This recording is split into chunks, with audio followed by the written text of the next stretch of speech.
It was a war that was never officially declared. A war fought in jungles thousands of miles from home. A war that shattered a generation's faith in power, politics, and purpose.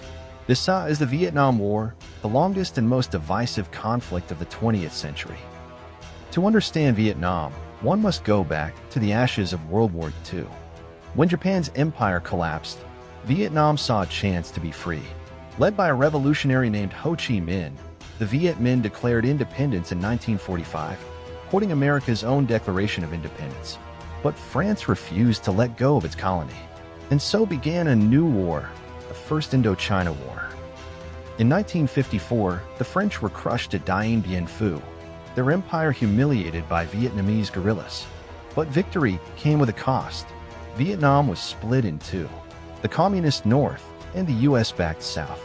It was the height of the Cold War, and to America, losing Vietnam meant losing Asia to communism. The stage was set for a disaster. After the mysterious Gulf of Tonkin incident in 1964, the United States unleashed full war. Napalm, Agent Orange, and helicopters filled the skies. More than 500,000 American troops poured into Vietnam. They had superior weapons, but the enemy had patience, terrain, and time. In the dense green hell of Vietnam, the Viet Cong were ghosts. They lived underground, struck from nowhere, then vanished again. Booby traps, tunnels, and ambushes turned every step into terror. America won every battle, but lost the war of will. While the jungle burned, another war raged at home. Television brought the horrors to living rooms across America. Students protested. Soldiers questioned their cause. The nation was torn apart, divided not just by ideology, but by truth. Then came Tet, 1968. The Viet Cong launched a surprise attack on over 100 cities. Though militarily crushed, it shattered America's illusion of victory.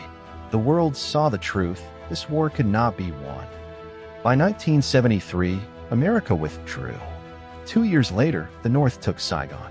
Helicopters lifted desperate people from the U.S. Embassy rooftop. The world watched as the last Americans fled. On April 30th, 1975, Vietnam was whole again, but at the cost of millions of lives. The Vietnam War left scars that never healed. Over 3 million Vietnamese and 58,000 Americans died. It changed politics, media, and faith in governments forever. It was more than a war. It was a warning. A reminder that no nation, however mighty, can conquer a people's will to endure. The Vietnam War wasn't just fought in jungles. It was fought in hearts, minds, and memories. Was it bravery or tragedy? Tell your thoughts below, because history isn't just remembered, it's questioned.